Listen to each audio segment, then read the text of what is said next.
What's up, War Report family? I am your host, C Dub. Auburn defeats the Samford Bulldogs by a score of 45-13 on yesterday. We'll break down that win, kind of gauge how we're feeling about Auburn football through 3 games in the season, and discuss what did we see elsewhere in college football on yesterday.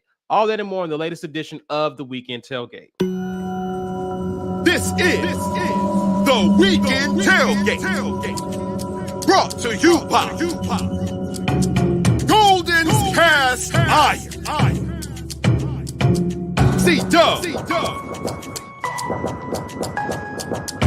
I Joe, Be Will, by G.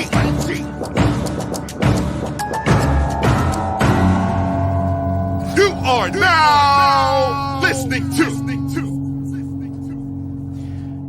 Yes, indeed. Happy Sunday, everyone, and welcome to the latest edition of the Weekend Tailgate, brought to you by our show sponsor, Golden's Cast Iron. We want to send a special thanks to them for being a partner with the War Report, helping us to bring you amazing content like the Weekend Tailgate, as well as our fireside chats with the Auburn football players. With Golden's Cast Iron, you get to work out, grill out, and chill out. We want to thank them for coming on board and being a show sponsor with us. Guys, do us a favor. Share this content, guys. Do your job. Do the necessary. Share this video, friends, family, coworkers, other Auburn fans, so they can get access to our content. Join in on the discussion. Smash that like button while you're here, and subscribe if you're new to the channel. Ike's going to be breaking down some film very shortly. You want to be a part of the Green Name Gang and check it out. Here's how you do it. You muted, Ike. Yep, I need to unmute in order to talk to y'all. You click the join button. It's really simple. And then you can be a part of the gang that gets to watch the film with me. It's really a great experience. This Samford film is not going to be as tough a watch as Cal film was. Still some things that we got to look at, but I'm looking forward to doing that with you guys during this week. So make sure that you're locked in with that. And we got to do some advanced scouting on Texas A&M. You got to join to do that. So make sure you get your green name active in there. If you are a member and you want to gift a membership to somebody else, you can do that right now from the live chat. It's really simple. You just click the little plus sign down there, and then it'll let you give some memberships, just like Auburn Dad has done already. Auburn Dad always coming through with the gifted memberships. We appreciate that. Hashtag get your weight up right now in the live chat. You can get a War Report t-shirt. Potentially, we'll do that drawing around the 1 hour mark. This is sponsored by GWT2 Energy Consulting Services. Make sure you connect with them for all of your restaurant logistics needs. If you're starting a restaurant or you have a restaurant and you want to get your operation in order, GWT2 Energy Consulting Services can hook you up. But hashtag get your weight up, and we can get you in on that drawing. And just another shout out again to Golden's Cast Iron. Head to goldenscastiron.com/WR for War Report, so /WR, and you can get 15% off of your purchase of weights with code Get Your Weight Up or code TWR, $65 off of fire pits and Kamado grills. Make sure you lock in with Golden's on that. Before we get into the show, gentlemen, just notice some comments here. Zach P says, "Hey guys, just wanted to shout out my new fiance. Hey, We got engaged at Kiesel Park in Auburn on Friday night, and then went to the game last night. Such a great weekend, Auburn family. You had an amazing weekend. Congratulations to you and your fiance. Thanks for watching and hanging out with us. Gentlemen, how are we doing on this wonderful, wonderful Sunday? Y'all good? I cannot complain, man. Another W behind us, and looking forward to seeing what we can do now. The SEC play is right here, and we are hopefully ready to get into it, man. You know, I don't have to be ready. I'm just got to sit here and watch. Hopefully the players are ready. Yeah. Indeed.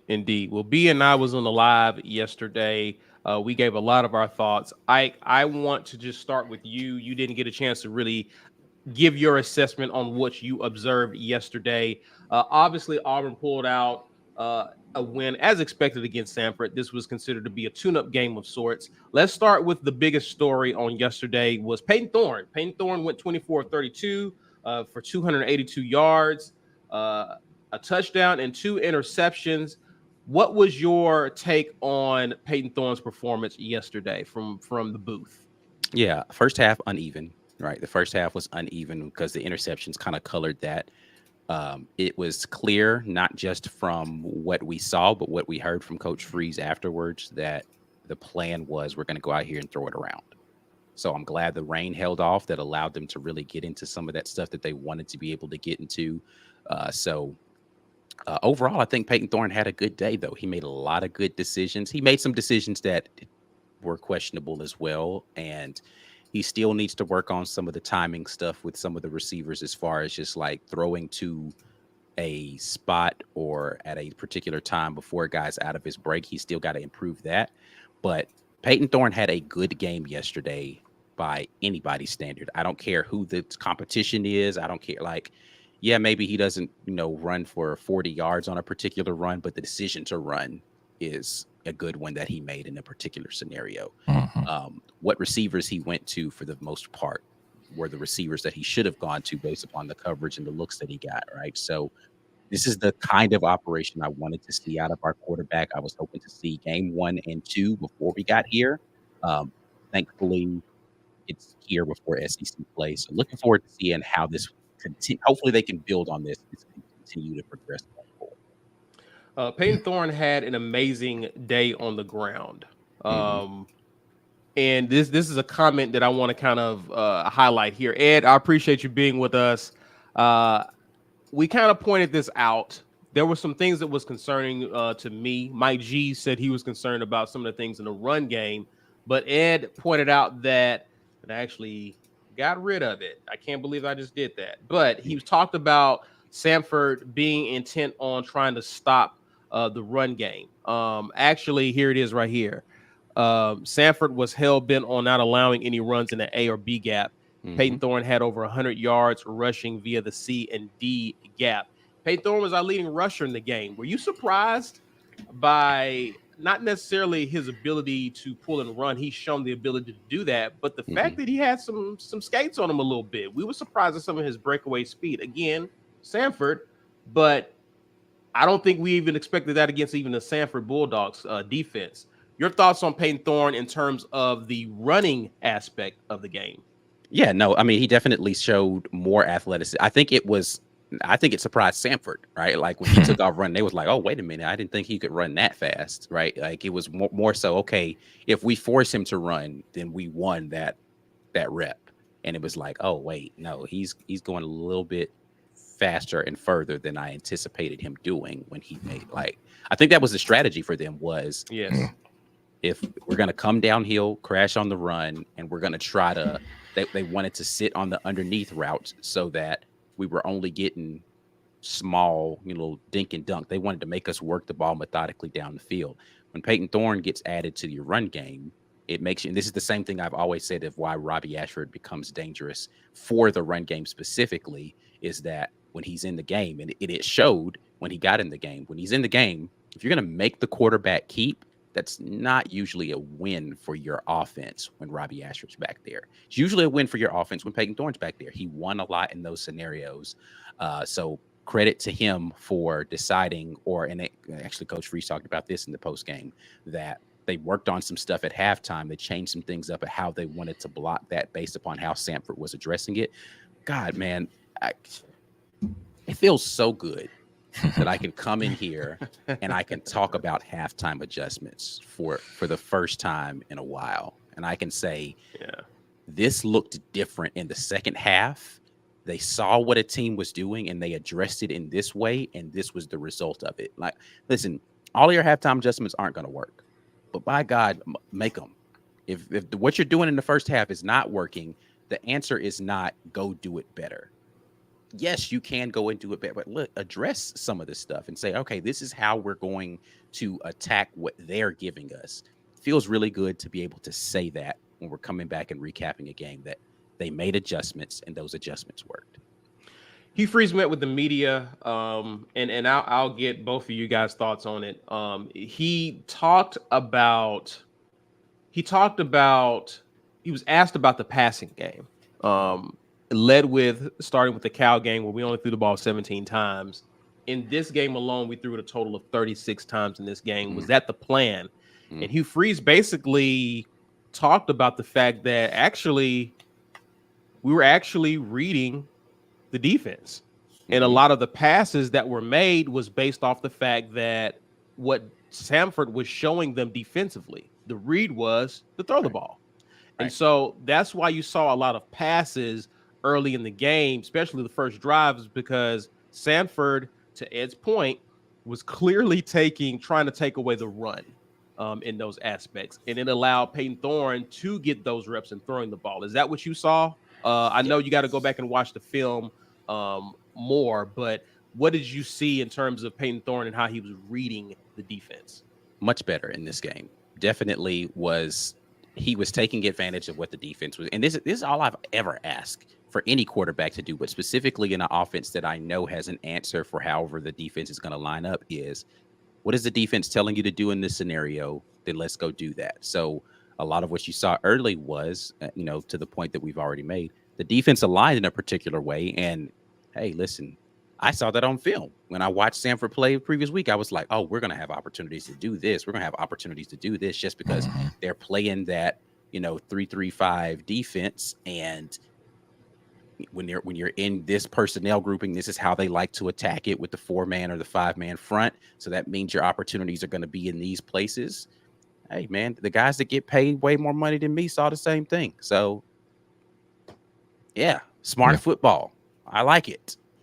I'm a fan of smart football.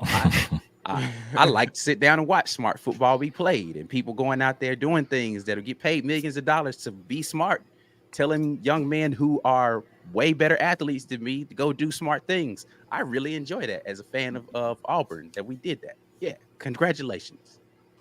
Our Ed comes back and says, RPOs, we take what you give us. You can't cover everything.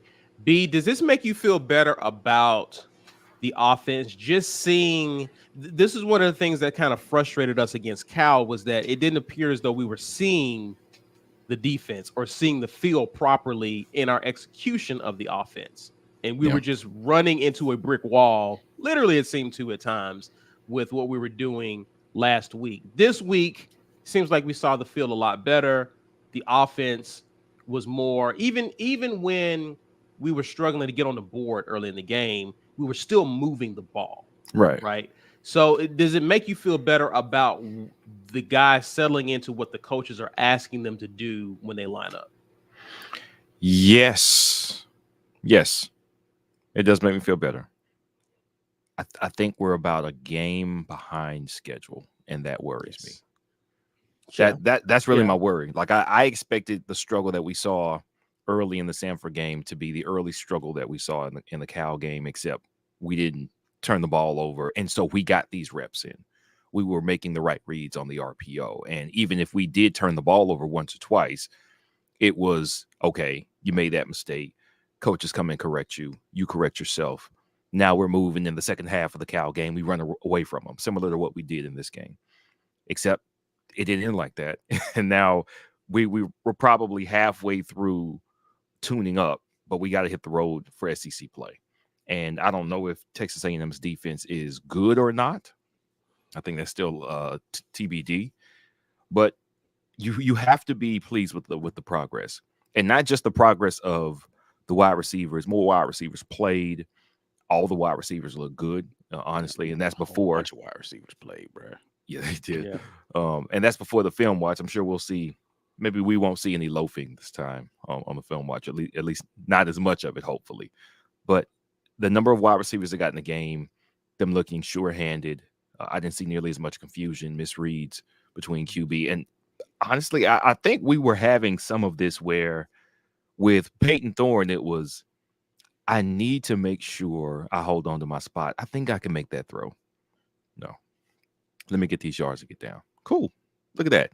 First down, completion, whatever it is that was there to be gotten. We took it based on what the defense was showing. And it was a good outing. He still made a couple bad decisions. I'm a little concerned that that was the wrong decision, ends up in a turnover. I would like the bad decision to be, well, you should have thrown that away right there instead of trying to scramble for it because you lost 2 yards instead of it being just an incomplete pass. Because he did that one time. And that's, again, one of the things early in the first half. I'm like, what are you doing? You're just running to the sideline, looking. hey, you do have some wheels. You don't have those type of wheels. You're not about to out leverage this defensive end to chase you down. Throw it away. Instead, he lost a yard. I would prefer that type of bad decision to a tip pass and an interception. So the decision making in this game still was sketchy early, but again, we improved. If you're wondering, okay, well, this looked great in the second half, got everybody feeling good. Yes, but we're not going to play anybody that's not on our level. Not until the end of November when we play New Mexico State or New Mexico, whichever it is. It's New Mexico State. Yeah. So we've seen questionable decisions from Peyton Thorne all three of his outings. Vandy. That's true. That's very true. We've seen him make questionable decisions each game. Even if it got better after those decisions, he still made bad decisions at least once a game.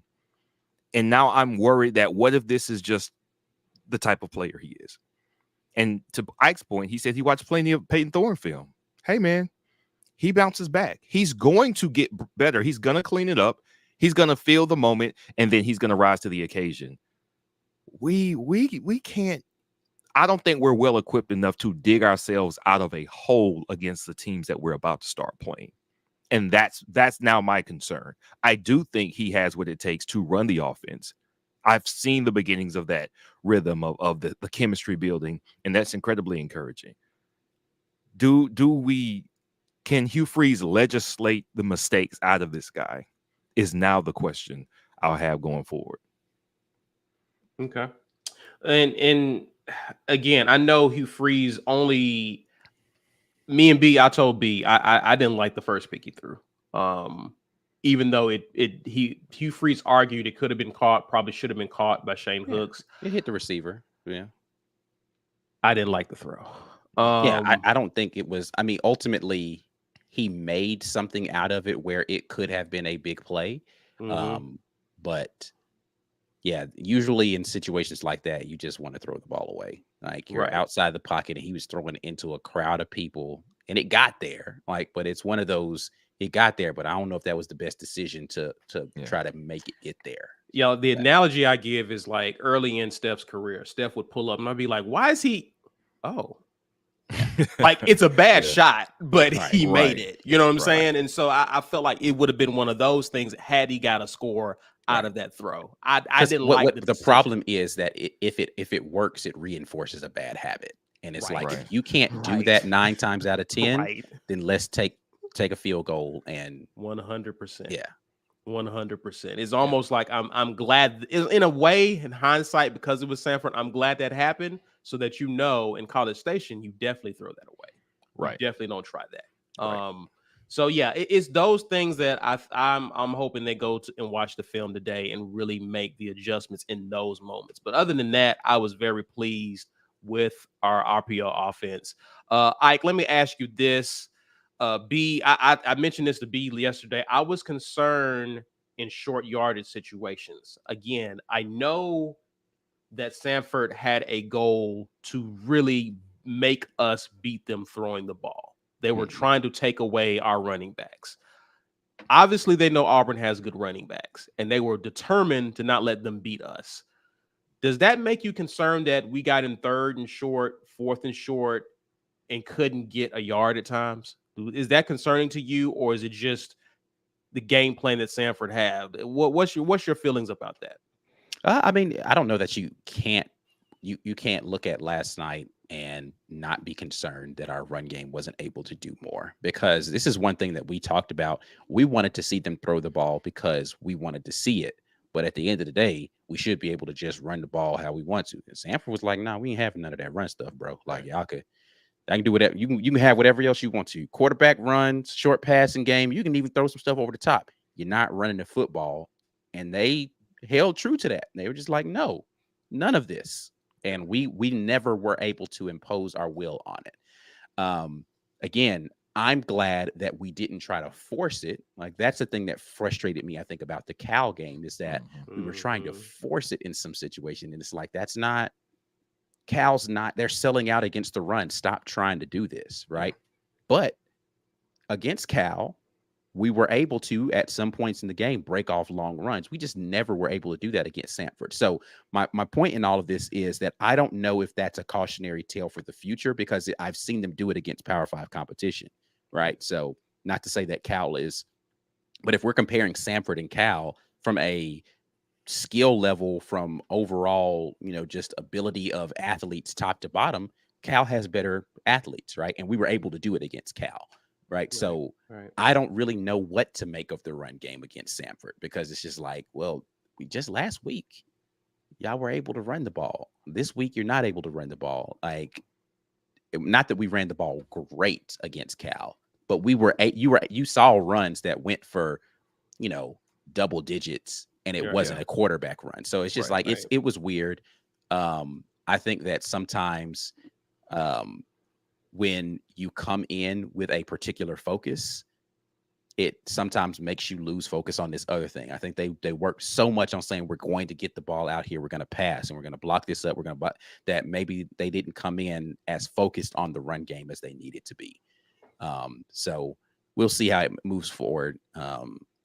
But not worried, just confused. I said this before the last game, I still don't know that Auburn has an identity anywhere offensively yet, because we've looked like a different offensive team every game so far. Yeah. And I, looking at it in retrospect, like, that sounds bad. It's not great, but it's almost like, okay, we're working on this game, part of our game, this game.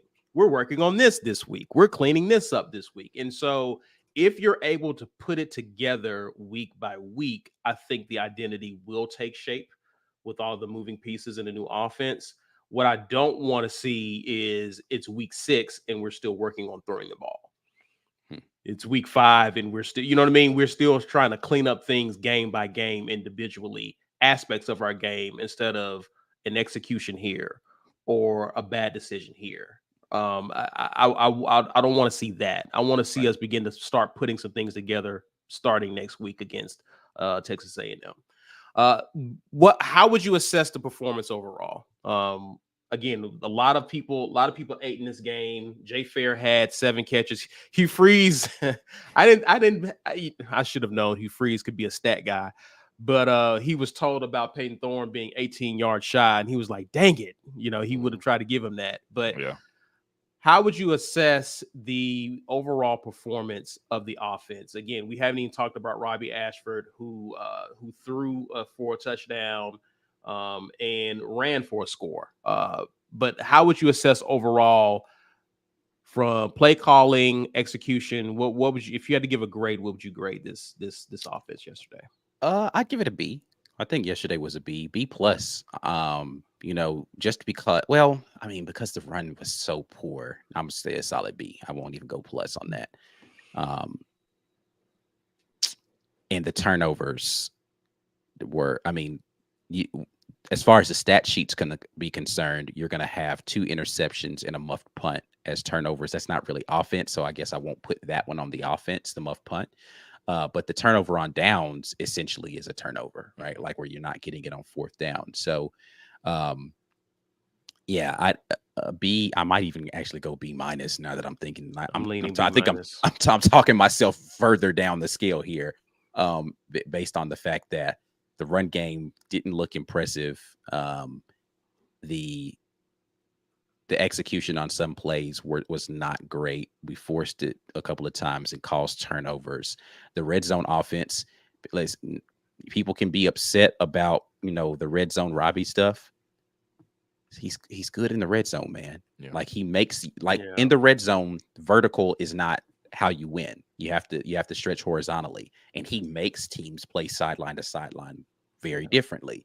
And so I think you saw the struggles that we had in the red zone when they were like, all right, we're just going to let Peyton Thorne operate down here, instead of saying, well, let's just put Robbie in there. And here's the thing, man, Robbie can throw a fade route. If you want to throw a fade route, you can put Robbie in and let him throw a fade route. There's not a necessity to have Peyton Thorne in to throw a fade in the red zone, right? So let him go down there and operate the offense in full in the red zone, because he's just a different kind of threat. I think you saw those struggles in the red zone, absent of Robbie. He came in later. easy scores in the red zone, right? And again, not saying that Peyton Thorne can't. My point is, why make it harder on yourself? Right. Man, go down there and score, bro. I don't care who gets the score. Right. Put the ball in the end zone with the most proficient way to do that, whatever that is. If it's running the ball, if it's throwing the ball to your pig receivers and throwing fade routes, if it's, having option routes, if I don't care if it's quarterback runs, I don't care if you barrel roll into the end zone. That's not legal. My point is, get it in the end zone, man, and stop trying to be difficult. Or make it difficult. I get it. It's practice, Samford, and you can play. You can get away with trying some stuff, right? But let's just B minus. B. I would say it's the same. B minus. We recovered well, but you can't get better than a B minus in a game where you throw 2 picks, and it wasn't some rain, ball slipping out of your hands. Like, these weren't extenuating circumstances. We threw 2 picks, so that's B minus, but we did recover well. And it looked like I call it chemistry. I call it rhythm, whatever it is. When you see it working, where the receivers are catching the ball and the quarterback doesn't have to guess and double pump a whole lot. Like, he knows where he's going with the ball. I saw less of that than I did in the Cal game. And I'm looking for that more.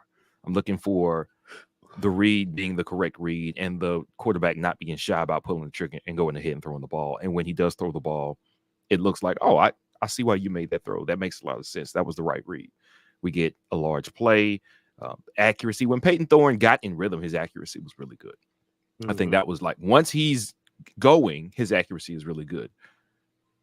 It was still a good offensive game after we settled in, and we're starting to look like the wheels have been greased a bit, and that's good. And that's not just for Peyton Thorne, for the wide receivers and Robbie. Like, he looked like he was making the right read on the hand. Robbie looked comfortable. He looked comfortable. That's the first time I think I've seen him look comfortable since the end of last season. Right. And I haven't seen it from him so far. Like, Hugh Freeze was like, oh yeah, he's throwing the ball better in practice. But this whole time we were like, are you going to let him throw? That's one of the first things I tweeted out once we actually, I was like, they let him throw? I'm surprised. But they let him throw. He looked good throwing it. Everybody seemed to have calmed down. So yeah, I think B minus. B minus is good.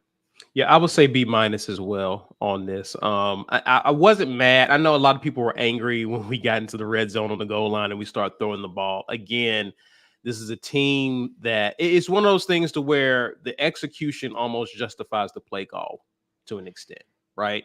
Yeah. If Peyton Thorne hits Jay Fair on that out route, no one's mad. No one's angry at that play, right? Mm-hmm. It just wasn't a great well executed play. And so we're like, dude, why didn't you just run up the gut?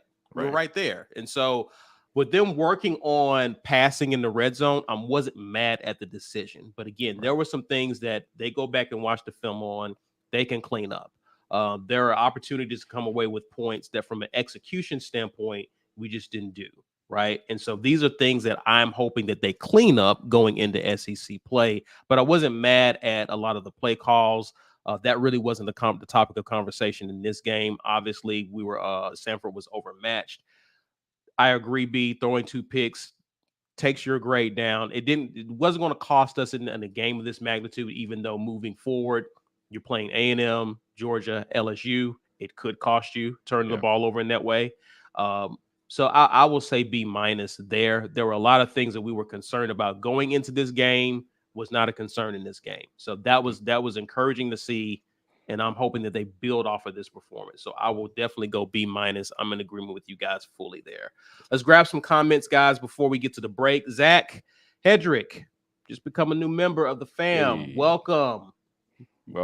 Definitely check out our film reviews coming up this week. Also, Juice Heist saying it was smart having Robbie throw more and Thorne running more makes looking at film a tedious process and more difficult to plan around. Perhaps. Yeah, it might. I think they're going to play more Thorne. stuff. Yeah, it's more stuff for defenses to have to prepare for. Yeah, I think they're going to play Thorne, and letting Robbie throw definitely goes well. He doesn't actually look bad throwing. Oh, man. So it's if he gets in the game, are you going to just sell out for the quarterback keep? Because, I mean, most defenses would, right? Until they prove otherwise. But it's not like he threw it and he was leading his wide receiver all out of bounds. Like, hey, he was all right there. Dang. Now we got to do more stuff in practice. I was happy from Ducker there. Mike Oh, around Ducker catching that that. was a beautiful moment. That was a beautiful moment. I was happy for him. Let's see here. Lisa Daniel says y'all are getting excited about Thorne against Samford. It was Samford. My expectation is I don't think that that's directed at us. I think that's more directed at people in the chat and on social media, because I don't know that anybody here is excited about beating Samford. I think we expected to beat them, and we did. And I think going into a game of this magnitude, we were there were certain things we wanted to see in the offense that we hadn't seen this year. Right. Counting UMass, right? And so for us to begin to see those things was encouraging, because it tells me that the coaching staff is making adjustments throughout the week. They're making adjustments throughout the game, to Ike's point earlier. The players executing those things. That was encouraging to see, which leads me to this next point by Daryl. I love Auburn, War Eagle, but man, we got a 3-game stretch that I'm not so sure about. Will, you noted we're kind of a game behind schedule in terms of things coming together. This is a fair point here. It's fair because, again, first SEC game, hostile environment. How are we going to do? How are we going to, with the offensive line, false starts, even at home, do we get that cleaned up in time? Right? So how's the communication? All this new offense, all this stuff coming together, how will the quarterback be able to get the calls in, make the adjustments at the line of scrimmage? How's that going to come together? You know what I mean? Right. These are things that makes you wonder going into SEC play. So these are some valid concerns there. Stephen Davis says there was a big drop off when Cam Stunts went out. We didn't get any push. Is that what changed? Huh. I didn't know. Because I know Xavier, what was the lineup? Xavier Miller got hurt, but that was like what, like second quarter, third quarter, something like that? I don't remember when it was. I don't remember when it was. Again, that's one of the things you can't see from the offensive start angle. I can't see all the names on the back of the jerseys of the offensive linemen, so we have to go back and film. Well, Ike will have to go back and film, and I will watch him outline and start tagging who was who on that offensive line. But I know they said that they were rotating. This is Hugh Freeze said he would be switching out offensive linemen just as much as defensive linemen, like to keep everybody fresh. Jackson Hall just said Stutz went out after the first drive. Oh, okay. Did he get hurt, or did he just rotate out and they were trying to get other guys reps? I'm assuming he was mentioned as part of the people who were injured, so I'm assuming it was some sort of an injury. Yeah. Huh. Okay. That's tough. Yeah. You getting banged up. Which is something I want to ask y'all about. That's concerning. That's what I want. That's what I want to talk about once we get back from the break. AU alum says the most disappointing in past game short yardage goal line was they ran a go up and get it right to Jay Fair and a Arteta Hooks. I think he's saying routes. Routes. Okay. Route to Hooks that was put on his numbers like Jay Fair, like a Jay Fair route, not right personnel. Yeah. So the 1-2 hooks that bounced off of him, that wasn't really about a route. That was scramble drill at that point in time because Thorne had gotten out of the pocket. I don't mind. It was a back shoulder situation to Jay Fair. I don't really mind that because I think Jay does well in those types of things. He's good at the catch point. I don't necessarily mind that. Again, I think it was one of those scenarios where they're trying to show that we can attack in multiple ways, right? And and this sounds very disrespectful to Samford for me to say that they treated it like a scrimmage, but they did. Yeah. They did. They treated this like a scrimmage to say, hey, we're going to get down here and we're going to work on this. But this is what I actually wanted them to do in this game. Mm-hmm. You can beat Samford. Go out here and work. And I said this exact metaphor, go out there and work on your left hand. Right. You want to, I'm not really good at going to my left. Use this game to work on going left the whole time. Right. Yep. Yeah, I'm not mad at it. I'm not mad. And again, at some point in time, somebody's going to take your right hand away. You need to be able to go left. Right. Or, you be Jaylen Brown, you'll still get $300 million for not being able to go left. If only we were all so lucky. But see, you see, it doesn't work at certain periods of time for Jaylen. It's like at some point in time, there's going to be a defender that's like, yeah, but see, no, we're not doing this right hand stuff, bro. But it did work because he's rich. Hey, if you just want to be, rich, you want to be a champion. I want to be rich. There are people who are rich and champions. Is my point. That's true. That's true. You know what I'm saying? Boston was in the finals. Want to be rich, or do you want to be rich and a champion? I'll be a rich bum. Oh man. Hey, I be Jimbo Fisher. I'm glad I'm Jimbo Fisher, but as soon as he get fired, I will trade places with him. I don't want to do this job. Just give me that money. Oh man. Here's my question: would you rather be Jimbo or Nick? If I'm Nick Saban, do I have to talk to Alabama fans after I retire? Do I have to pretend? That's part of it. No, I'd rather be Jimbo because nobody's gonna want to talk to me. I'm just gonna be at home with my family and my money. That's what I want to be. At home with my family and my money. That's the ticket right there. Nick Saban got to take pictures for the rest of his life. Oh man, that's why he going to that island. That's why he bought that house on that island so he can get away from all that. Shout out to Nick Saban last year, baby. I'm with you.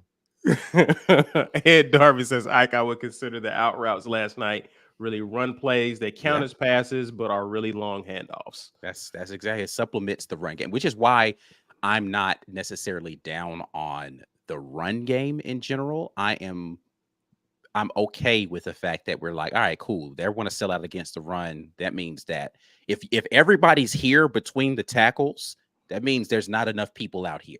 So we're going to run jet sweeps and we're going to run, quick outs, and we're going to run stuff that requires them to play out here on the exterior. That's smart football, man. I'm glad about that. Yeah, for sure. For sure. Hey, hold on. Let me just say this before y'all go too far, bro. Chat, y'all got to chill out, man. Like, the personal attack stuff is stupid. Like, people can have differences of opinions. Y'all got to chill, man. Like, this is not what we're doing in here. Like, if you don't agree with what somebody's saying, just ignore their comments and listen to us talk. Talk to us. Don't talk to them. Yeah. Y'all got to chill, man. It's unnecessary. Want to know why, this is why the Discord is on permanent, indefinite hold right Y'all here. Keep asking why we don't have a Discord. It's because of stuff like this. I ain't got time to be moderating grown people in here that aren't being adults. Come on, man. And we definitely don't want our members in here disrespecting each other. Like that's one big no of the War Report. We're not gonna call you out your name. And I don't want to kick anybody out of the chat. So just chill, bro. Yeah. Thomas, appreciate the $5 super sticker. Comes back and says, was it just me or was Free showing us that Peyton is my QB? I don't care if it calls for red zone Robbie. I just think he needed to see Thorne run the entire offense. Yeah. Even if he was in the red zone. Yeah. And I think that in terms of building confidence in him and getting him settled in, that's a part of it as well. And so I wanted to see Thorne operate the offense in the red zone. And again, this was a great game to see that. It was great. It was great. And some of that still is, again, we're harping on whether or not we should have run it. Should have tried to pass so much in the red zone. Hey, sometimes that's going to be the proper play. Sometimes the proper play to call is going to be they can't cover our wide receivers or their DBs don't read well. Good. Let's take advantage of that. If you got a one-on-one matchup on the outside. Right. What if their front seven is great and their defensive backfield is bad? Cool. Yeah. Well, we know what we're doing. Yeah. So we need to be able to do it all. And this was a great time to figure it out. If you got fair weather, and again, I get it, Jay Fair was on the outside, but if you got fair weather, if you got hooks on the outside, or Camden Brown, and you got one-on-one, it's a no-brainer in a sense like that. So I'm not mad at it, but we have to show the ability to run that as part of our offense as well. I like that we have red zone Robbie as part of our arsenal, but we need other weapons as well. And we were trying to fine-tune and sharpen those other weapons. Yeah. Amani Smoot says 3 down, 12 to go. We look better, but needs to improve. I do wish on short yard situation we utilize a QB sneak under center. He's probably saying that using more because we actually did do a QB sneak. We did once in this game. I think it was a 4th and 1. 4th and 1 sneak. Yeah. Yeah. So we did do it once. So it's there, but again, you do want to show the ability. And one of the things that Ed mentioned, Ike, on the 4th downs and the short yardage, can we look to see how many people Samford was sending on those plays? If they was just sending the house on that, because again, that could change that as well. And again, if the coaches are watching film and people are playing that, that's something that they're going to have to be mindful of and reading on those short yardage situations as well. So definitely, I'm curious about that as well. Ed saw something. I'm pretty sure you'll see it, but I'm curious about that when we do watch the film. AU Alum 94 says, well, it could be worse. We could have benched our starter, then went to 2 backups, and they look like trash. Now what? See what you did there. I Don't worry. see what I got y'all. did. I got y'all today. Oh yeah. Hey, red carpet. I left that alone for one of you two guys. So yeah, what did we see is going to be fun. It's always fun. It's going to be a lot of fun. This first convo was a lot of fun. So guys, share this, man. Share this with fellow Auburn fans. Help us out with the YouTube algorithm and smash the like button.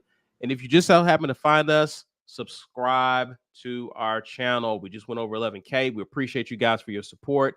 Continue to support us. Let's pay some bills and acknowledge our sponsors. This edition of the War Report is brought to you by our generous sponsors. When you work out, grill out, and chill out, you deserve the best life possible, and Golden's Cast Iron is here to provide the tools to help you do it. Check them out at goldenscastiron.com. auburnsports.com. For news and notes on all things Auburn Sports, head over to auburnsports.com. And our giveaway sponsor, GWT2 Energy Consulting Services. If you want the best in the business at restaurant logistics, head over to gwt2energy.com.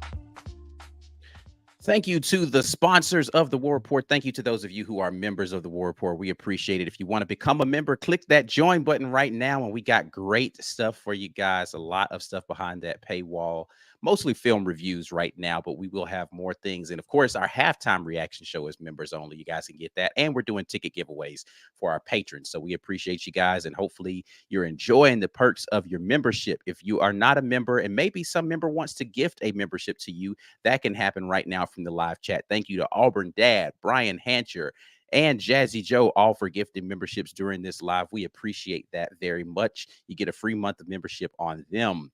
Hashtag get your weight up right now in the live chat. We're going to be doing this drawing here around the 1 hour mark. Somebody's going to get a free t-shirt today, courtesy of GWT2 Energy Consulting Services. And we appreciate them very much for continuing to support us in that way. If you want to listen to us on audio, you can. We are the War Report podcast network now that includes the College Loop, the Auburn Express, the Uptempo podcast, and the new Just a Sec pod.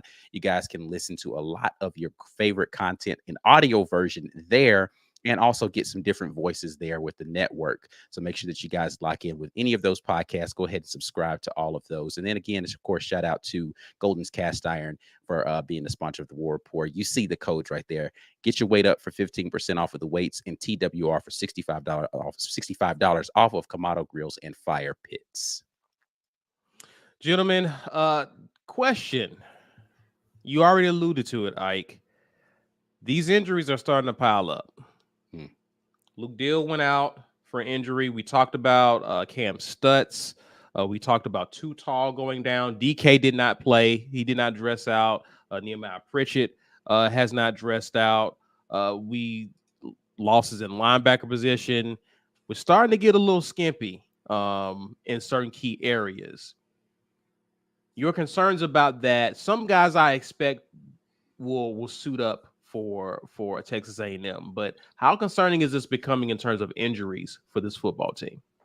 I mean, listen, I don't pretend to know how deep we are when you haven't seen guys play, but I do know the guys who are injured have been playing well. Yeah. So that's concerning for me, right? Especially when you're talking about guys in that star position, DK and Keontae. Both of them were having a good season so far. Yeah. And, you know, DK has been a wrecking ball when he's out there. Yeah. Keontae's been sound. And then you saw we missed him in the punt return game, right? So for as many people who are like, oh, man, I'm worried about Keontae Scott when he's back there. He likes to take chances. You saw what happened when he ain't there, though, right? So I think that's concerning. Offensive line, as much as I think that this is the benefit, I think, of what Coach Hugh Freeze and staff did in the offseason is building more depth so that you can weather the storm of guys being out for small periods of time.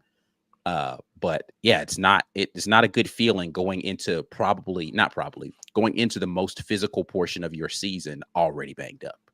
Hopefully you can get some guys back. It was good to see Coy Moore back out there. It was good to see that Nick Martner was able to get back out there, for a second game in a row. Malcolm Johnson Jr. was able to go out there and take some snaps, right? So it's good to see that the wide receivers are starting to get back into a rotation, and we have some more depth out there. But then, Jarquez Hunter gets banged up in this game. He was already out earlier in the season. So now your running back rotation gets shortened just a bit. Thankfully, we're really deep in the running back room, right? But you just don't want to see guys go down there. And then linebacker, we were already pretty thin.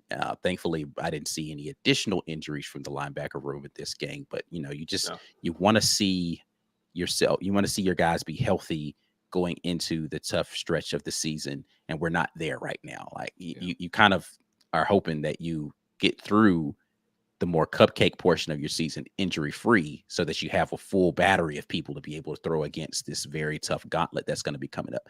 Thankfully, we've only got 2 games, tough games, but 2 games before we get to a bye week, and hopefully we'll be able to get some guys healthy and return by the time that we come back from that bye. B. Will, your thoughts, man?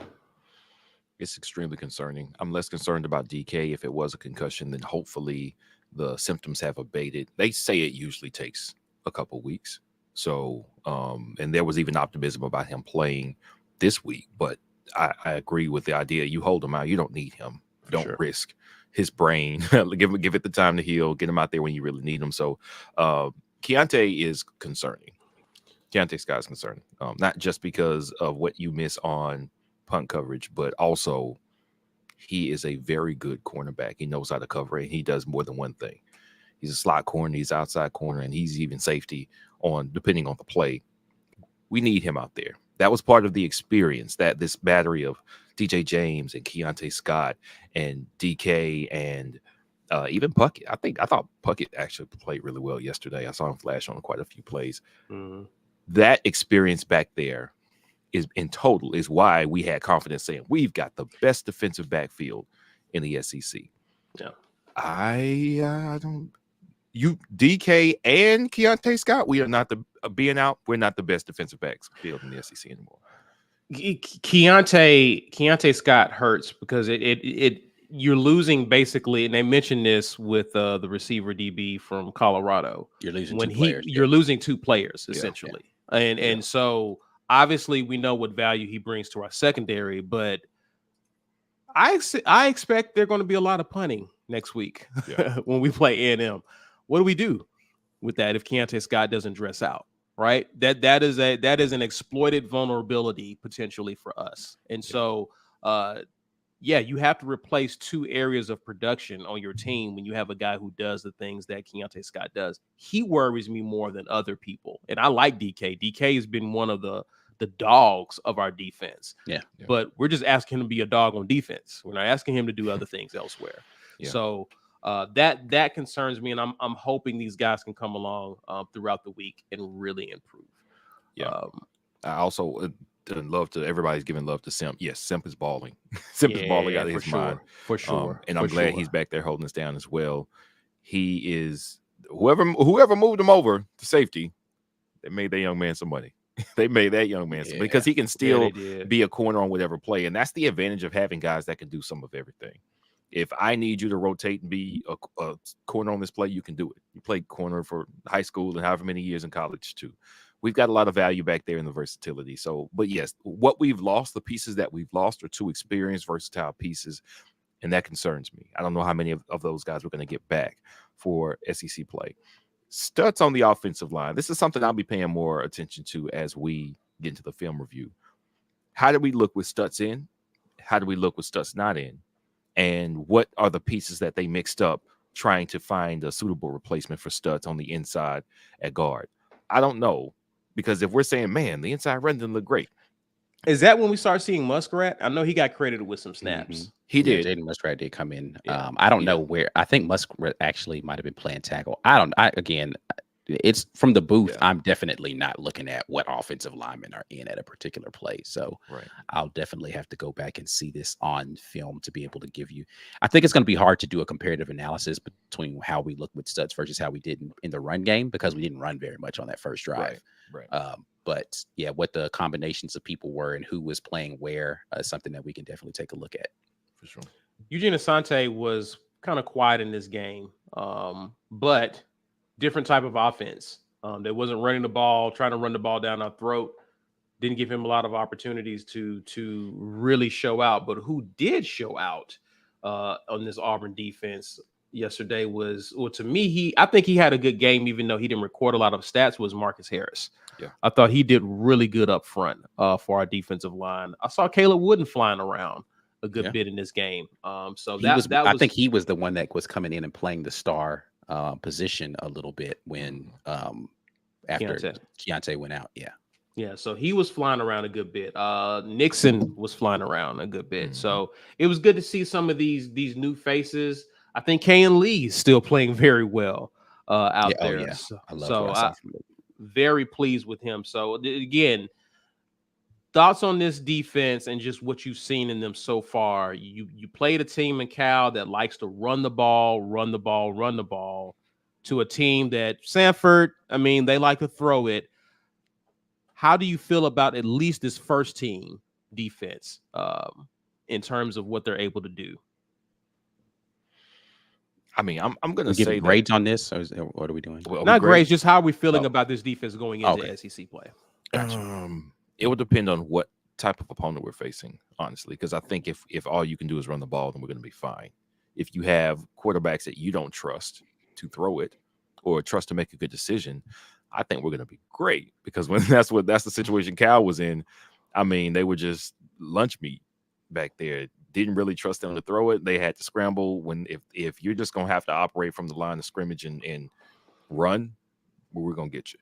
Now, if you can pass it, this is everybody's Achilles heel pretty much. If you have a polished passing game, that's the closest way to be an unstoppable offense, okay?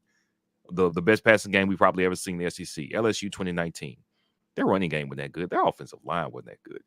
But, buddy, did it matter if the quarterback can put it on a dime to any outstanding receiver, 2-3 of them? No, it didn't matter. We don't have any of those offenses in this conference, fortunately. I haven't seen any of those kind of offenses in this conference. Alabama looks terrible. Ole Miss looks suspect until they start overpowering the very suspect competition to this point in the season. Arkansas got lit up by BYU. Well, that's not funny because T Will's over there. Okay, he don't have a lot to work with though, so it's not really. Rarely do they ever have a lot to work with. Yeah, so we don't really have a bunch of opponents who can light us up. I do think we stand the best chance as a healthy defensive backfield, being able to challenge and contain a good passing offense. I don't think we'll have to see him. So if we're gonna just line up against people who have to run the ball, I think we got a shot. This weekend will be a challenge. I don't think they will necessarily have to run the ball. I think they have a good quarterback. I don't think they have a great one. I think Wegman's decent. And similar to what we've been going through, this is his first full-time, I got the starting job type thing, and with a brand new offensive coordinator. Does that sound familiar? We didn't start looking like we knew what we were doing until game 3. I don't know if we got the best demonstration of what Texas A&M's offense was at Miami. They had some opportunities to get it together as well. They played their cupcake game, third game of the season, to try to fine-tune their offensive game as well. So we might be getting some looks that we didn't expect, just like they might be getting some looks they didn't expect. Right. The defense has done exactly what I needed and hoped it would do, because I think we found a couple of answers at linebacker. That was the biggest question mark coming into the season. Asante and Nixon give us, I think, a good combo at linebacker. I don't know if they're great yet. We haven't really been tested there yet. But at least we're going into SEC play thinking, you know what? I don't see any major deficiencies on our defense. And that's a plus. Now we just got to put them out there and see how everybody else tries to attack us, and then we'll know what we have for real. Stay healthy as well. Because I hate something to happen to Nixon and or Asante. Nobody else get hurt ever on our team, please. Ever. That's it. We capped out on injuries. I will say this: your thoughts about Samford did have a successful drive in the second half. Obviously, we set them up with a short field after the month punt, but they had a successful drive. They came out. I think we were up 24-0, and then they came out and had that successful drive. I think one of their receivers got loose. I think I mentioned him earlier, but Caleb Wooden may have been covering him on man-to-man. Yeah, came over on the crossing route and got loose. That's a good play by their quarterback on that play, by the way, because he was about to take a sack. He was under pressure. He hit him at the last second. So, yeah. And so they went tempo, hit a double pump, got our safeties out of position, and got a score there. I think it was maybe like really short drive that they hit there. But after that, we recovered. Thoughts just, again, we talked about the secondary and their ability to how they've played up to this point. But given that we got new guys in different places, do you think a guy like a Caleb Wooden, assuming Keontae Scott doesn't play, he can expect to be picked on, much like we saw with Kayan Lee when he was starting, how they began to pick on him early on? Can we expect some of that for A&M to attack some of these new faces? Yeah, I mean, I think that'd be the smartest thing to do, is try to test the guys that you're not sure if they're going to be able to adequately replace the ones that are out and had been playing well. There's a reason, I guess, in most people's minds, there's a reason he was third on the depth chart for that position. Their first two guys are out. Let's try to go out there and take advantage of that guy. I think Wooden's a good player, though, so I don't know how good a proposition that is. Like, that's the one thing I feel good about is the depth that we have at secondary. I actually feel like we can go 2 or 3 deep into some. Now, you're not going to just replace a guy like Simpson. You're not going to just replace a guy like DK or Keontae, but are you going to get an adequate replacement where they're going to be serviceable? I think yes. Right. In most of these plot spots along the defensive secondary. So to the question, do I expect them to try to attack that? Sure. All right. Is it going to be successful? I don't know, because you guys can ball too. So we'll see. Yeah. I want to grab some comments here before we get to the drawing. AU Alum 94 says, I just hope Pritchett, K. Scott, Javarius Johnson, Brown, DK, Jarquez are all healthy.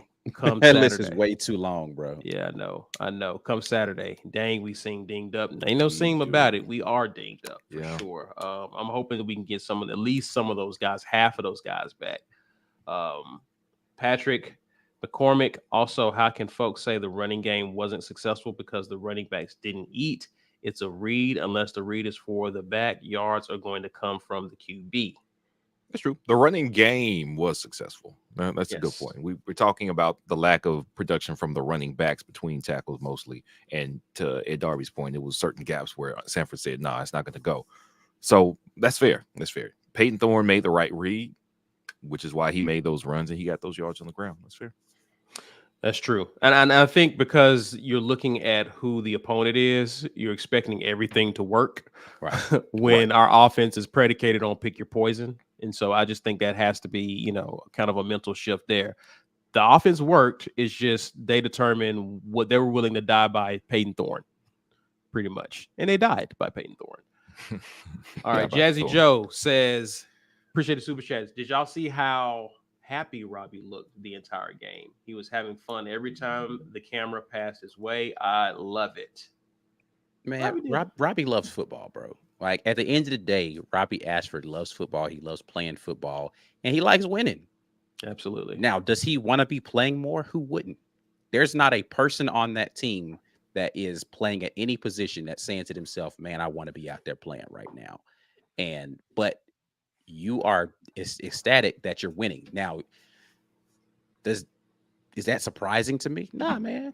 Go out there and be happy for the guys that are out there winning football games. So I love it, though. I love him having the right attitude over on the sideline and being, celebrating his teammates doing good things. Yeah. And go ahead, B. Well, I was just going to say, seeing him, number one, look at ease, and number two, celebrating when good things happen.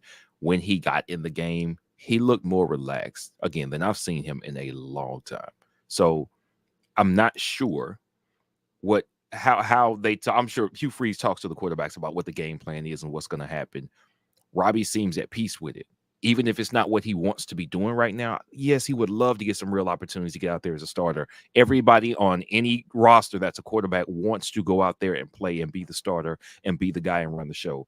But he seems comfortable where he's at right now, and I think this is going to pay dividends for him, whether it's short-term or long-term. He's always one snap away. Like, football is football. We just read off 6 or 7 guys who are starters who may not be playing next week as we start SEC play. You stay ready. And we talked about this previously. Guys who didn't get a shot, they got down on themselves, got depressed, and then they weren't ready when the time came. Robbie's ready. And that's the best place for him to be, ready. And I was happy to see him actually get, again, we haven't seen in a while a backup QB come in and run the offense. Not just hand the ball off till the clock runs out. Right. Run the offense. That was encouraging to see Robbie actually running the offense, staying in the pocket, hitting open receivers, then hitting Michael Riley Ducker streaking down the seam, wide open into the end zone. Beautiful. Like, that was just great to see. And I want to see more of that, especially when we have games where we pull away significantly against our opponent. Maybe a while before we see that, but it was good to see that last night against Samford. Yeah.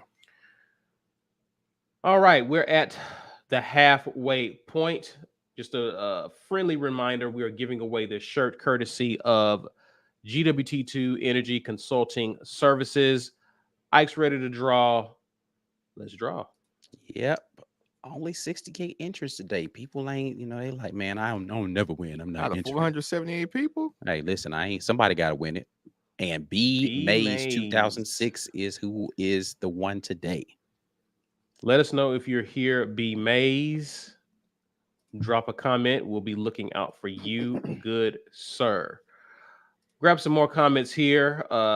Stay Fly says, you notice they just didn't send someone back on the last punt return. So Mike and I were actually commenting on this when it happened. So I think that was less about their confidence in somebody catching the punts and more about a fake. Well, they were playing punt safe, and that punter was terrible. Like, they were just like, man, why send somebody back there if he only gonna kick it 20 yards? Like, what is the point, man? The dude was awful. It was, yeah. Like, he wasn't punting well. I thought that like multiple punts got tipped because we were so close to him. When you go back and look at it, nobody touched it. He was just shanking it. I'm like, nah, man, y'all need to go try out. Birmingham area soccer players, rugby players, show up, get a scholarship on Samford, because they need a punter. Something awful, because that dude is good and terrible. I'm sorry, young man, if you are watching this, if you think that what you did on Saturday was acceptable for a collegiate punter, I could have hit punts that looked like that. And you know what's crazy? As good as Samford looked good in several ways. They stuck to their defensive game plan. We did what we needed to do to win the game, and we had a way to counter it. B Mays is here. Let's go ahead and get him up. Yeah. B Mays is here. Congratulations, good sir. We need you to email us business@the-war report. We need your physical address, shirt size. Send that to us through email. That shirt will be coming your way. Congratulations. Thanks for supporting and watching our show. You were saying, B? Every time you get to, it's like the further down the chain you get on the level of a program, the worse the specialists get. Punting and kicking gets worse and worse and worse. Like the top of the SEC. Well, Bama never really had good kickers. I don't know what's wrong with them. But Auburn, they got one now, but the rest of they take, never mind. It's poetry. But group of five, right? So you start even watching games where group of five teams will be battling a power five team, and they actually had a chance to upset them. Kicks. Almost all kicks, shank punts. They just don't have those specialists, because those are even fewer and far between than quality quarterbacks are, man. You're going to get like, what, 4 kickers go to the league every year, maybe something like that.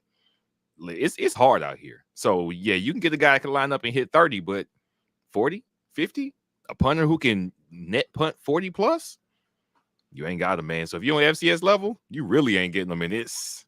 Man, I'm sorry, bro. Kickers are everywhere. It's somebody sitting on the good bench ones that can kick it more than 20-some yards. Yes. Mississippi State didn't have, they had open tryouts for a kicker. Mississippi State. Field goal kickers, I think, are different. I'm talking about the punter, though.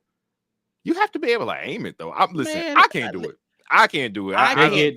They get soccer kicked. They get all types of people to kick. Many soccer and rugby people walking around planet Earth that are playing on some club team for rugby, not getting a Put one of them boys on scholarship and go get you a punter, man. That dude was terrible. Hey, man, I'm just saying. Good. Apparently, nobody below Power 5 can really get their specialist right like that. So I'm sorry, I just don't believe that, man. I just don't think enough collegiate programs put emphasis on special teams in the right ways. There's just you can't listen. Outstanding, I get it. Like there's not going to be elite people doing anything out there in the world, just walking around in in spades. But you telling me you can't find one person walking the entirety of a campus of tens of thousands of people that can kick a football longer than 25 yards? Not one? I don't know. Tens of thousands of people walking around your campus right now. You can't find one dude who can line up back there and kick it further than 25 yards. I don't believe it. I don't believe it. You're not trying, sir. You're not trying. They're trying to get their defensive line filled out, man. They trying to compete. Much harder than finding somebody that can kick. I don't know. I don't know, man. Jazzy I shouldn't be this fired up about a daggone punt. We talking about the kicking. Go off though. Jazzy Joe says everyone gets their kickers from Australia. Listen, man, I'm telling you, the rugby game, bro. Just go go right now. Special teams coordinators, go scout the rugby team. Somebody out there can boot that thing. Yeah, for sure. Chris Eldridge just became a member. Welcome. Hey man, even last night, Dion was like, you know what? I'm gonna bring let's put in my field goal kicker that I brought from Jackson State to make these kicks for me. They're like he had another kicker on deck for sure. Ed says C-Dub and Ike timestamp game, 3rd and 4th down, 3rd quarter, time on the clock, 13:38, score 17-0. Ed back in the lab. Ed working in the lab, Ed. Yeah, working. So that timestamp is there. Ike make mention. We gonna watch every play. So yeah. But he just wants you to know, okay. I already did the research for you. Yeah. So, all right, guys, it's that time. What do we see? What did we see? I want to start us off first. Okay. All right. I want to start us off first. And I want y'all to give me some patience here, because beginning of the season, we would hear, man, we should have hired Prime. Man, what if we had Shadur Sanders? Man, what if should have got B? You wanted Prime, right? I was open to the possibility of Prime on the Plains. Talk about when we had a coaching search. You mentioned you wanted Prime. Mike wanted the Lane Train. And I think Ike, right? Ike, you and I were leaning the coach we got now, right? Correct. I was like, hey, let's go get Freeze. Yeah. Even though I was open to Prime as well, I thought Prime would have been a good hire. Would have been mad at Prime. I just didn't think it would ever happen. Right. Me and Ike are on the same wavelength there. So for me, it was Freeze, Prime, someone else, and then Lane. Okay. Lane earlier on your list than he on mine. He's the 5th guy down there for me. He's like 32nd on my list. I think that for Colorado, Prime hire was a slam dunk. Obviously, they have tripled their win total already in the month of September. Mm-hmm. I hear that the money that's flowing into Boulder on a week by week basis has been insane. Crazy. The businesses both game days there, bro. What are we doing? Yes. All of ESPN descended upon Boulder, from First Take to Pat McAfee to College Game Day. They just set up shop. And Fox was there too, right? Yes. Fox was there as well. Like, the amount of celebrities, if you'd ask any of these people, Well, you're going to be in Boulder September 16th, 2023, a year from now. They'll be like, what's going on in Boulder? But to see the whole world fix their attention on Colorado has been nothing short of amazing. And I think for Prime, for those kids, this was the perfect place for them to go. In my opinion, I don't think Colorado is that great of a team. They got some talented players. Shedeur is amazing. Yes. He's way better than I thought he was going to be. I got to give him amazing. What's the kid who got hurt? Two-way player? Travis Hunter. Florida State wanted him. Didn't get him. I'm glad they didn't either. Hey, it worked out. It's working out for the kid, obviously. They got some amazing talent. I'm even happy for Tavares Dawson. Mm-hmm. He got his name called. He got several targets, got some catches in that game. Mm-hmm. He was a part of that receiving corps that stepped up when Travis Hunter was out. I'm happy for him. He's on a 3-0 team. He's on a program that has a lot of excitement. I'm happy for them. And looking at the Colorado fans, they are excited. I think Auburn fans would have been excited, but we're not excited to be 3-0. You want to know when the real excitement for us starts? Is when we beat the Georgias. We beat the Bamas of the world. Several years ago, we hired Gene Chizik. I was just thinking of that airport arrival. Like, I was wondering where that guy is today. We want a winner. Yeah. It was after the Iron Bowl where Auburn gave Alabama everything they wanted in that game to where people started saying, Gene Chizik was winning some recruiting battles. He was changing some things around there. But when Auburn gave Bama a run for their money in the Iron Bowl, then the following year, go on to win a national championship and beat Georgia and Bama, we started saying, Chizik, all right. He's okay. We judge our coaches differently. And I just don't think that what my point is, Prime in Colorado, they're playing with house money. You're not playing with house money in the SEC. Yeah. You're not playing with house money when your rivals are Bama and Georgia, especially when they look vulnerable the way that they do. You gotta compete this year.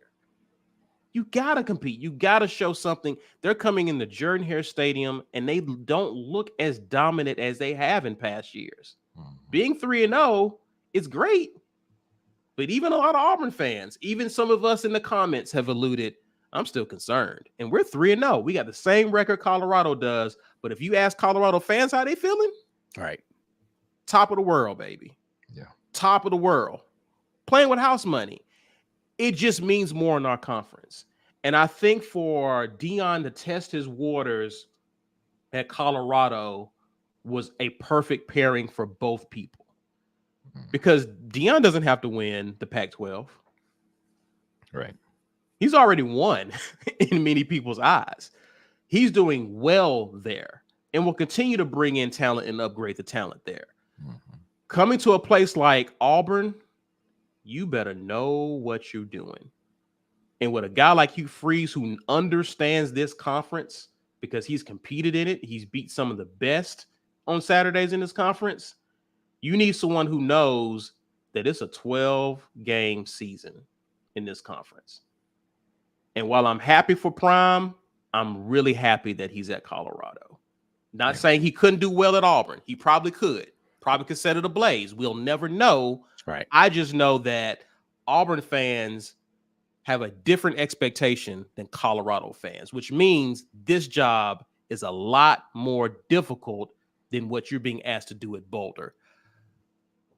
The floor is so low there, it's easy to be where they are today. Even though we had a terrible year last year, the expectations remain the same. The expectations didn't necessarily get lowered per se, just because we have a new coach and new players. We still expect to beat and contend with Georgia and Bama year in and year out. We still expect to contend with LSU year in and year out. We better beat Ole Miss and Mississippi State. We the expectations are higher. So for that, I'm happy for Colorado hiring Prime. I'm happy that he's doing well. But I just know if he was in the SEC, we'd be like, man, what's going on with A&M? Whole different mentality and mindset here. So again, congrats to them. That was an amazing game last night. That was Colorado State. They were 0-1. They took them to 2 overtimes at home. This team has a lot to work with. You know, they have a lot to improve.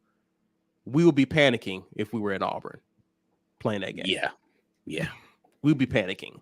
So it is, again, the stakes are so much higher with us. Congrats to them. I'm done. Who's next? You know what's crazy though, before we get off of this about the whole Prime thing, is that they're not even winning yet. And people, you know how like a lot of people just, it doesn't matter who they play, people are going to root against Alabama because they're tired of seeing them win and they're tired of seeing the fan base be arrogant, all this kind of stuff. I'm rooting for whoever Bama's playing against. Right. They're getting that treatment right now in Colorado where people are hoping they lose just because they don't like the coach. It's like, I want to see him humbled. Why? Why do you need to see people let people enjoy their dang life? Let fans be happy. 3 weeks, man. y'all. He's only had 3 weeks of this. It ain't like he won a championship. They've been terrible forever. Let them enjoy this moment. Stop trying to wait for somebody to get humbled, man. They're not going to. If they win a national championship this year, I will be completely shocked, and they will have made me a believer. But dang, man, can they enjoy their little 3 wins? And y'all stop being like, Wait till they go play the real team. Then they gonna be embarrassed. Nobody wanna. I like that voice. I say that voice right there. I don't want to see that arrogant dude win nothing. I like that voice. Man, let them be happy, man. Dang, bro. Why do y'all hate happiness so much? Yeah, don't be happy. I don't see a whole lot of more wins coming for this team. Let them have fun. Let them enjoy their moment. Wait till they lose a couple games. Then I'm going to see. That's what they would have did at Auburn. They got your hopes up. And they lose. Come on, bro. Yeah, man. Yeah. I'm happy for them. But again, that Colorado's not a good team. They're just not. They're just not. They're average, bro. Like it's okay. They beat bad teams. They did what they supposed to do. It's okay, man. But again, he's playing with house money. He's exceeded. He's exceeded whatever they could lose.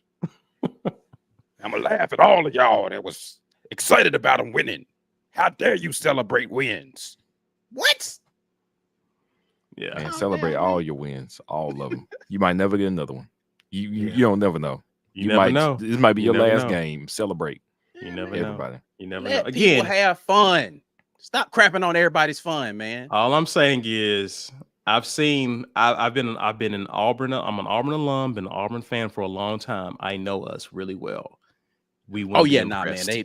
We would not be impressed. They'd have been sounding all kind of panic alarms if we would had not been impressed. Overtime in any of it. Had that Cal game gone to overtime and we'd have been up till 1 o'clock in the morning waiting on that game to end, Lord have mercy. At home, right?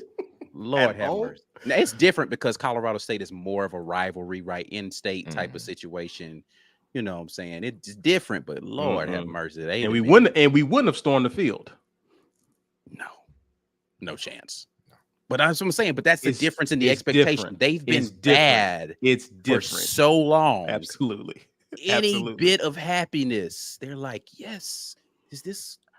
We haven't won 3 games and win. What is this feeling I have of this student? Those students have never experienced a 3-0. Think about that. They've never had a 3-0 experience. If you're a senior at Colorado right now, you've never been 3-0. You've been at that school for 4 years. This is so new to you. You're like, what is winning 3 games look like? Now, most of those players are actually not there because no, I'm just talking about the guys in the stands. I'm talking about players. I'm just talking about students. You got to in that voice. Yeah. I pity the fool who celebrates wins. That was good, Black Wayne. I appreciate that. That was I'm just like, I mean, listen, dog. If I was an Auburn student, you know why Bama fans are so obnoxious? because most of them had to sit through Mike Dubose and all the parade of losers that they had in there. And they remember, because Colorado used to be a good team, right? They remember we were good at this at one point in time. What happened? And then they had to sit through a parade of mediocrity year in and year out and be terrible. When they started winning again, yes, they were happy. Somebody said they look real Mike Dubose-ish yesterday. Anyway, who's next? Let me go. I'll go ahead and go. I don't have mine. Is not so controversial this week. I have been watching the SEC be subpar. I've been watching some. We got to get you right. I've been watching the SEC be subpar. I've been watching parody all across college football. Colorado's good at the drop of a hat, partially because Prime was there, but also because the transfer portal is a thing and it is working. I think it's great because kids get the opportunity to go to a situation that's going to be best for them.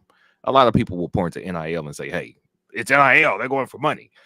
If you could still sign NIL deals, if you had to stay where you were at for a whole nother year before you could go and do anything, you think twice.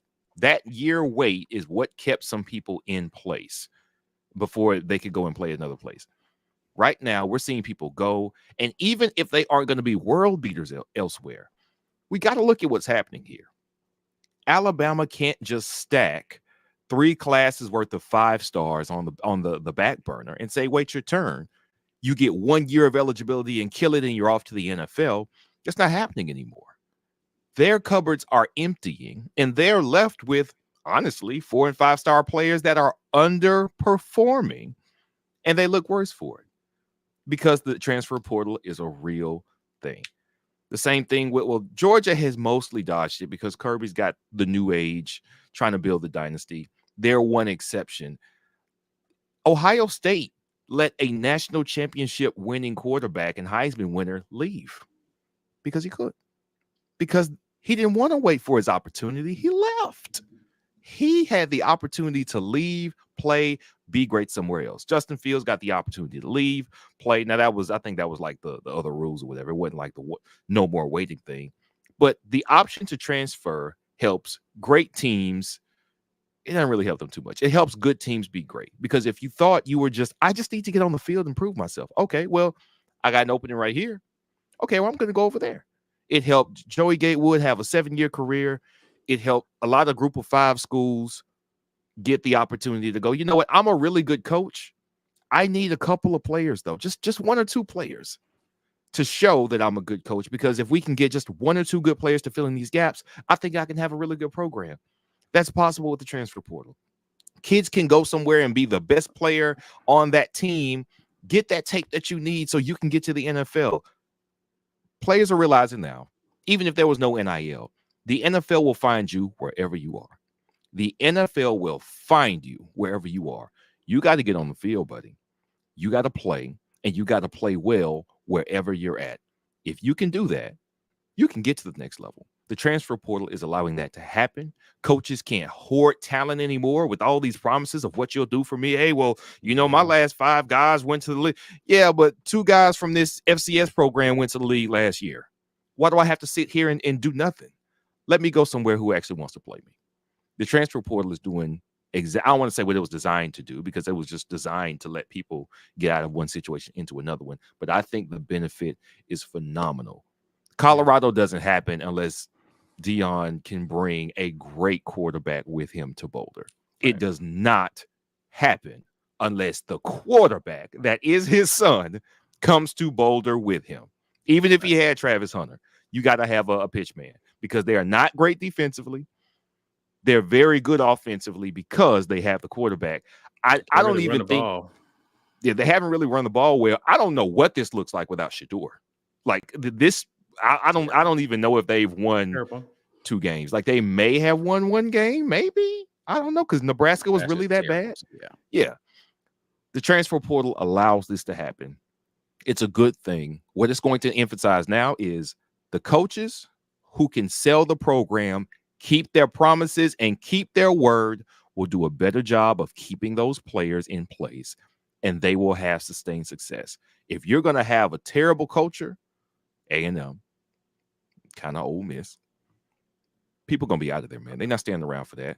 This ain't the 90s no more. You can't just say, do what I say do, and you still, no, I'm out of here. I ain't got to take that. Go where you want it. Go where you will play. Get on film. Get those reps. Go to the next level. I love the transfer portal. Okay. All right. Ike. All right. This is gonna be great. Do you want a full screen? Nah, I'm good. I'm good. I just want to read some numbers off to you guys really quickly. 374, 166, and 107. Does anybody know what those numbers are? Bama's it's passing random. yards. Bama's in passing yards to pass through games. That was passing yards against South Florida so far this season. Guess who had the 107? Alabama. Y'all are terrible at the offensive line and quarterback. You tried to blame Jalen Milroe. It's not the problem. The problem is you're not good at throwing the football. And your offensive line is a bunch of dudes who all should probably be nowhere close to, like, your starting tackles are way too big to be playing tackle, so you can't pass protect. And you thought you were going to come out here and do this whole murder ball thing where you're just going to bully people down the field, and that's not working. You can't throw the football because you have three quarterbacks that are Ty Simpson looked the best out of the three that were out. Tyler Buckner was so bad. This is the dude y'all brought in out of the transfer portal that some of y'all were celebrating. It's like, we took him because Auburn wanted. Auburn didn't want that, man. I'd have been upset. He was if Tyler Buckner was the quarterback that we got out of the transfer portal. Thank the Lord we did not go after him.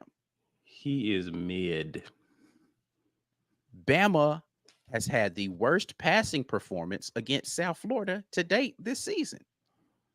One of those teams was Florida A&M.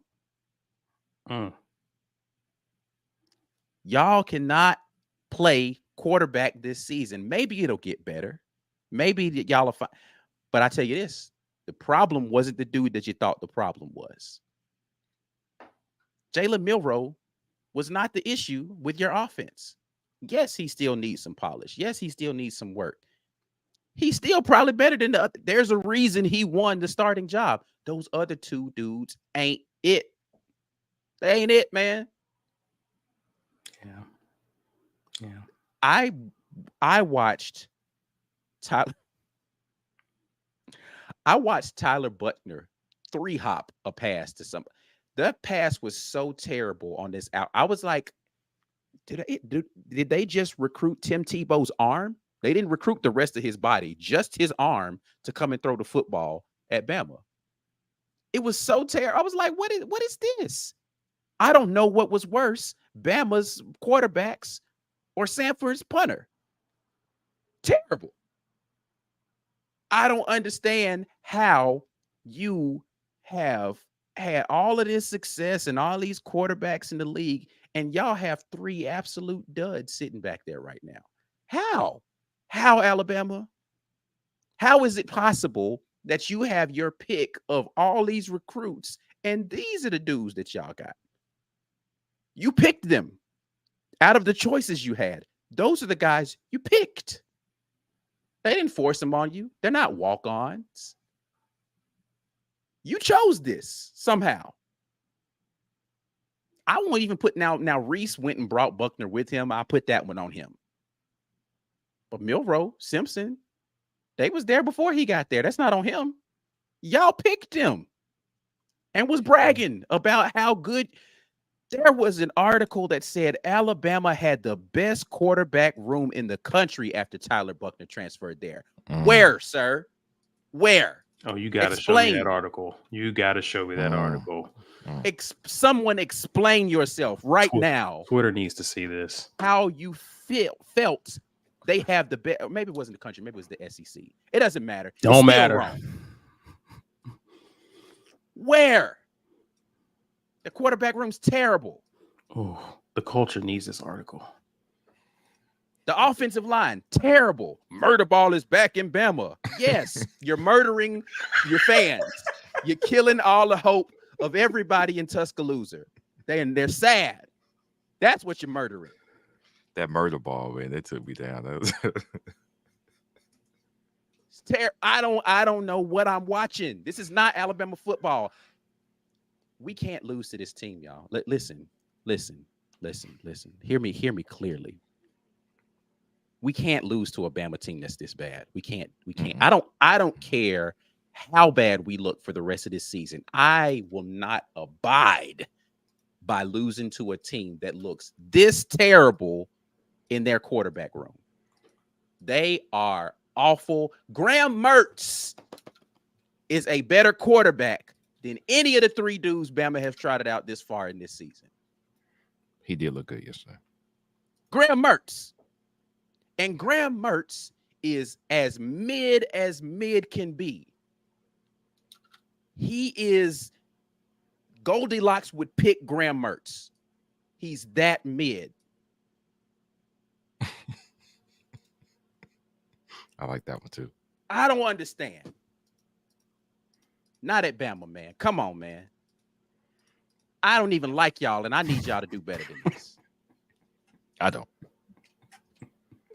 I need you to be better than this. I enjoy beating Bama. I don't want to beat the wounded deer version of Bama. Yes, I do. Y'all are hobbling yes, I out do. here. I mean, I want to finish them. Finish him. I want to beat him. I want to beat him when they're feeling good, though. You've done that before. We've done that before. I want to kick them while they're down. Yeah. I said, listen, I'm gonna take the W. You know what I'm saying? I'm gonna take the W. But that gone, bro. It's pathetic. It's pathetic. And somebody need to be called to the carpet on this. Who is responsible for this? I need them to raise their hands, and we need to publicly shame them. Shame on you. Shame. Get these clowns out of here. Before you go, say it with me. Hate.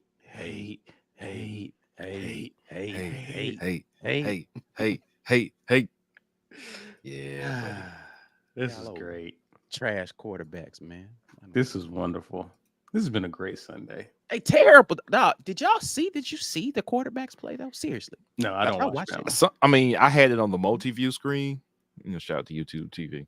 So I didn't really watch it specifically. They were in that rain delay, and then when they came back, you couldn't even see.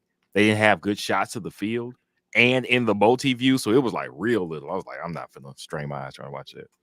I did see that they only won 17-3. I was like, oh, it did not get better. It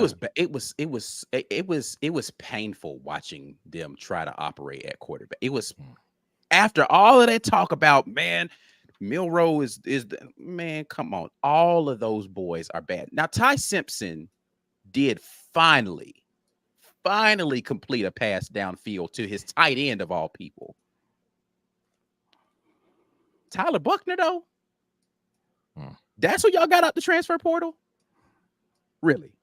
Mm-hmm. Out of all the transfer quarterbacks that was out there, that's the one y'all chose. Mm-hmm. Well, the other ones had to want to come. And to Bama, he right? had to hit the portal because who Notre Dame was bringing in. Oh yeah, no, There's no way he starts in front of Sam Hartman. Forget that, right? Yes, you ain't. He had to hit the portal. Sam Hartman would probably be mad at him holding his clipboard. He'd be like, "Can you get somebody better than this? Hold my clipboard because this dude ain't it." Yeah.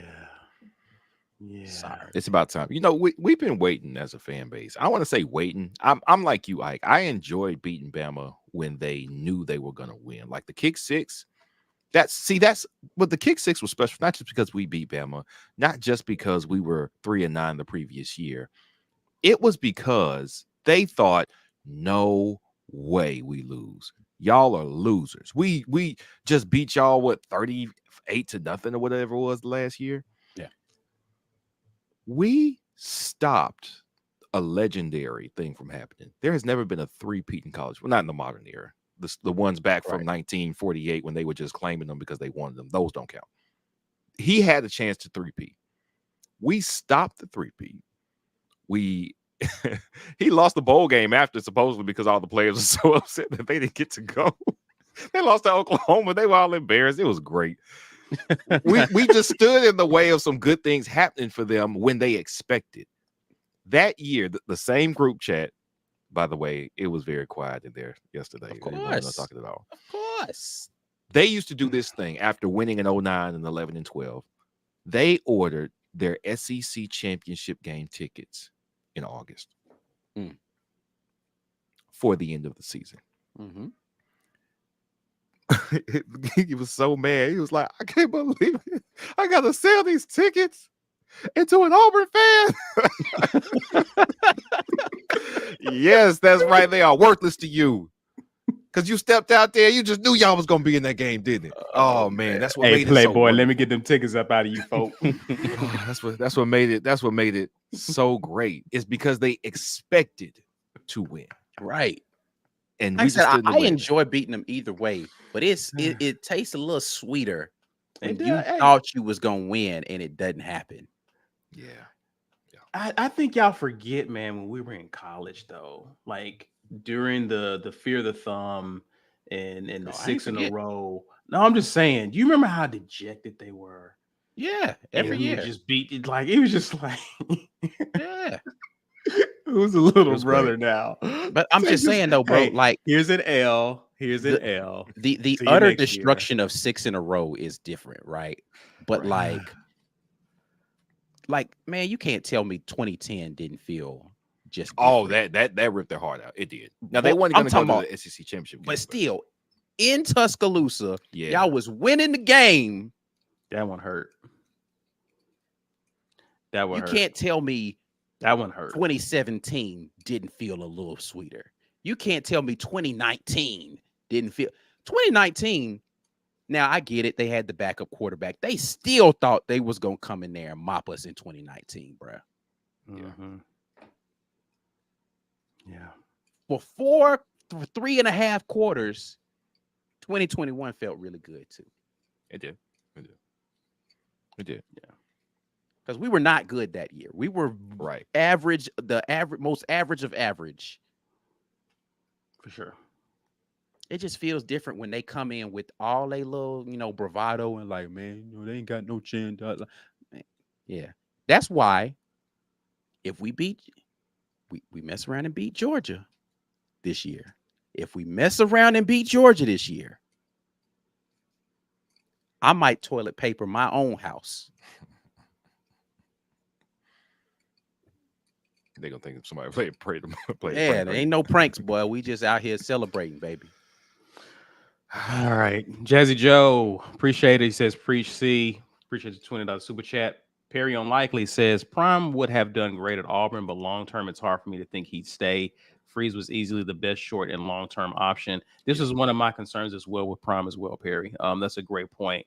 Right. Prime could have easily gone on. I mean, I still think if Florida State comes calling, he hasn't really been bridge, bro. He hasn't. Yeah, I think he's burned that bridge with Florida State. Who knows?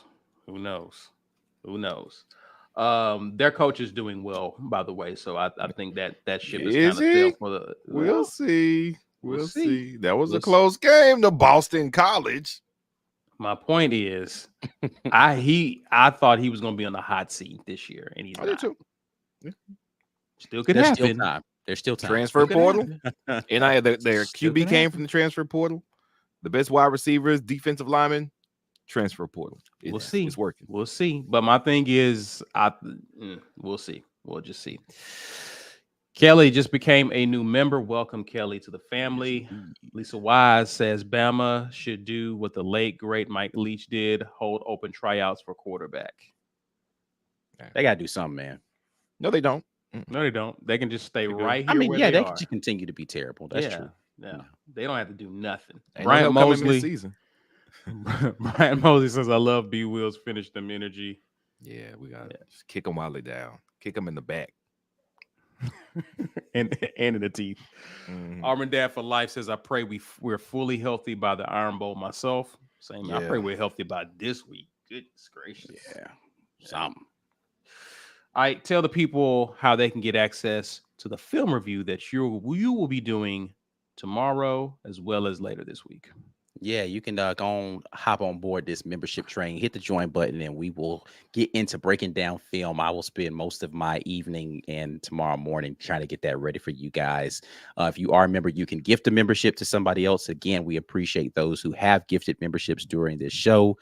And if you want to continue to do that, people can get that first month of membership on you. If you didn't get a chance to win something today, you can head over to our website. That's thewarreport.com, and you can purchase something. Appreciate those who are continuing to support us in that way. Listen to the network. It's the War Report Pod Network, the College Loop, Auburn Express, Uptempo Pod, and the new Just a Sec Pod. And make sure you guys head over to goldenscastiron.com/WR to be able to take advantage of what's going on over there. They have fire pits, grills, weights, all that. You can use the codes here on the screen, get your weight up, or TWR to get something off of your purchase. We appreciate everybody who continues to support in that way. And go follow them on social media at Golden's Cast Iron. They appreciate the engagement on social media. Make sure that you guys are doing that. We got one more super chat that I saw that just came through. Donovan, appreciate you, man. He says Bama was comparable to watching our QBs versus Penn State. Because he's talking about last year. Yeah, it wasn't good. It wasn't that. We played Penn State last year. Yeah, I didn't. I don't remember. I don't remember any of last year. What are you talking about? Yeah. Auburn. I don't even know if did Auburn play football last year. No, them in Virginia sat out last year. All right, guys, thank you for hanging out with us. Share this video, smash that like button, subscribe if you're new to the channel. You can find us on IG, Twitter at The War Report. Also, you can find us on TikTok at TW Report. That's it for now, guys. We will be back in the morning with Morning Drop. I will be dropping Watch the Film for the members. We will see you then. But until then, enjoy the rest of your weekend. And as always, War Eagle. War Eagle.